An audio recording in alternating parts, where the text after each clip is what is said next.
You ask Tiger to calculate. This deals with linear inequalities with one unknown. The final result is y greater than 2. Let's solve it step by step. Group all constants on the right side of the inequality. Subtract 9 from both sides.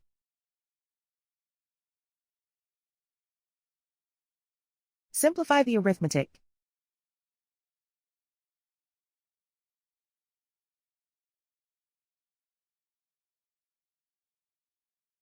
Isolate the y.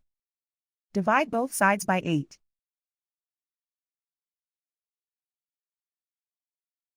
Simplify the fraction.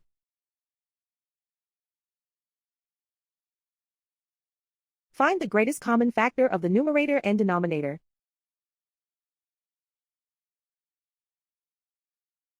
Factor out and cancel the greatest common factor.